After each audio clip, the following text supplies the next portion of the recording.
Looks like the Russian language keeps surprising people, even those who think they already understand it. In this video, I'm breaking down 5 more mysteries of Russian that learners struggle with the most. Let's talk about the mystery of missing articles and the verb to be. Russian has 2 famous mysteries: no articles and no verb to be. I'm combining them because they usually go together. In English, you must say, I am a student, or the students are smart. So we have articles, a student, the students, and the forms of the verb to be, is and are. In Russian, you say none of them. Я студент. Literally, I student. Студенты умные, literally, students smart. No a, no the, no is, no are. So how does Russian show a student or the student? Through context, word order, intonation, and sometimes with pronouns. For example, в классе студент. There is a student in the classroom. It's new information about a student. Студент в классе. The student is in the classroom. We already know the student, so it goes to the beginning of the sentence, as this information is no longer new to us. Sometimes Russian uses pronouns like этот or тот, but этот, this, doesn't really equal the. Этот студент means this specific student, not just the student we already know. So we can't always replace the article there with the demonstrative pronouns, as the meaning slightly changes. And what about the verb to be? It exists, but not in the present tense, as we have seen in those examples. But it does show up in the past and future tenses. Я был студентом. I was a student. Я буду студентом. I will be a student. In the present, Russian drops it because the meaning is already clear. So instead of articles and to be, Russian uses context, word order, intonation, demonstrative pronouns, sometimes, and cases. So here we can see that English and many other languages spell everything out, while Russian encourages you to infer. It's just a different logic, not missing grammar. And here's another mystery, the mystery of animacy. Russian has something English doesn't: grammatical animacy. In Russian, nouns are either animate or inanimate. And this isn't about biology, it's about grammar. Russian has cases, and cases are changes in noun endings that show what role a word plays in a sentence. Russian has 6 cases, but animacy matters only in one place: the accusative case, when something is the direct object. One more important thing, it happens only to the masculine gender. Here's how it works. Let's look at the inanimate nouns in the masculine gender. Я вижу стол.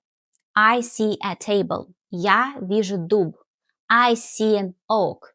No changes in the ending. Now let's take a look at the animate nouns. Я вижу папу. I see my dad. The ending changes. Papa changes to папу. Я вижу кота. I see a cat. Not кот. The ending changes. Кот changes to кота. Same for insects. Я вижу жука. I see a beetle. Insects are also animate objects. Жук, beetle, changes to жука. The concept of animacy also shows up in some questions. Russians say, кто это? Это кот. Literally, who is this? It's a cat. Not what is this? Кто это? Это жук. Literally, who is this? It's a beetle. Not what is this, even if it's an insect. Animals and insects are usually animate, just like people, and require who in questions, not what. While plants usually are inanimate. Animals, however, can become animate in English only by choice, not grammar. This depends on speaker attitude, not rules. For example, if you say it's a dog, it's neutral. But if you say he is a good boy, he is my dog, That sounds emotional. It means that this animal is their pet. While Russian builds it into case endings and everyday speech. By the way, animacy has nothing to do with grammatical gender. Russian has three genders: masculine, feminine, and neuter. But animacy is a separate grammatical category with its own rules. Gender in Russian tells you how a noun agrees with adjectives, verbs, and pronouns, while animacy tells you how a noun behaves in cases, specifically in the accusative case. These two systems just cross each other. A noun can be masculine and animate.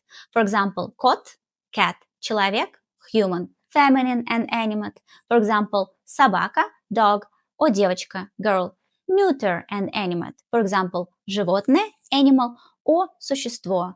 And the noun can be inanimate in any gender as well. For example, masculine gender, stол, table. Feminine gender, книга, book. Neuter gender, окно, window. This is why Russian asks кто это, who is this, for animate nouns, and что это, what is this, for inanimate ones, not because of gender, but because of animacy. Now let's talk about the mystery of the verb to have in Russian. Russian doesn't really say I have, and that's not a mistake. In English, possession is direct. I have a book. Russian usually avoids a verb like to have. Instead, it says «У меня есть книга». Literally, by me, there exists a book. The focus is not on ownership, but on existence near a person. That's why the verb иметь, to have, even though it does exist in Russian, it sounds strange in everyday speech. Я имею книгу is grammatically possible, but it sounds official, technical, and above all awkward. So where is иметь used? It's used for abstract status, relevance, or formal possession. Он имеет право говорить. He has the right to speak. So in English, this often becomes a verb with meaning, not possession. For real life, in order to express possession, Russians use у plus genitive case plus есть. And notice something important. У меня есть has no subject. The verb agrees with the thing, not the person. Quite often we can even drop есть, so no verb at all. But no worries, it will appear in the past and future tenses, as the verb есть usually does. У меня была книга, I had a book. У меня будет книга, I will have a book. Of course, Russian does have ways to say that someone owns something, especially in legal or formal contexts, using verbs like владеть or обладать. But in everyday speech, Russians typically express possession with just у меня есть. And finally, the mystery of the verb to take. English loves the verb to take. Spanish does it too, but they say tomar. Russian, not so much. In English, you take everything. Take a shower, take medicine, take a decision. Same with Spanish. Tomar la ducha, tomar los medicamentos, tomar la decisión. If you translate this directly into Russian, it sounds absolutely wrong. Russian rarely uses брать, to take, or tomar, for these things. Instead, Russian often uses принимать, literally to accept. So, Russians say принимать душ, to take a shower, literally to accept the shower. Принимать таблетки, take medicine, literally to accept the medicine. Принимать решение, take a decision. So literally it's actually to accept the decision. Принять меры, to take measures, but literally to accept measures. Принять участие, take part. But literally it would be to accept participation. Why? Because in Russian брать, to take, means a very physical action. Pick up something, grab, take something with your hands. Я беру книгу. I'm taking the book. That's a real, concrete movement. But a shower, medicine, or a decision isn't something you grab. You enter a process or accept something into your system. You are agreeing to undergo or adopt something, not physically grabbing it. That's why Russian chooses принимать, to accept, instead. So in this case, English, Spanish, and many other languages use one verb for everything, while Russian splits meanings more precisely. Now let's uncover the mystery of impersonal sentences. Russian uses a lot of impersonal sentences, and that's one of its most unique features. An impersonal sentence has no subject. In English, you must add a fake subject, it, and use the verb to be plus adjective. For example, it's cold, it's dangerous, it's late. Even if you say just cold or dangerous, you are still implying that there should be it is when you are referring to abstract notions like weather or situation. In Spanish, you still need a verb, even though you can omit the subject. Hace frío. Hace from hacer, to do. Es peligroso. Es from ser, to be. Now look at Russian. Холодно, опасно, поздно. These are full, correct sentences, even though they have no subject and no verb at all. They resemble adjectives in the neuter gender form, and historically they were. But in modern Russian, they are called predicatives, words that describe a state, not an object. They don't agree with nouns. They don't answer какой, what kind, like the adjectives do. They are the predicate, the part of a sentence that expresses an action or state. You can actually add an experiencer, but you don't have to. For example, мне холодно, мне means to me, for me. So the translation would be I'm cold. In past and future tenses, the verb may appear, but still without a subject. For example, было холодно, it was cold. In other Slavic languages, similar constructions exist, but speakers more often add a reference point. Russian is unique because it uses these impersonal sentences all the time with no subject, no verb, and no adjective, just the predicatives. However, not all Russian impersonal sentences come from predicatives. Some of them come from verbs that are grammatically impersonal and appear in the third person singular. For example, темнеет. It's getting dark. Literally, it is making it dark, but used with no subject and no object, like darkening. Морозит. It's freezing. Меня знобит means I have chills, I'm shivering. Here we have a referencing point. Меня, to me, for me. These verbs were never normal action verbs. Historically, they described processes, not actions.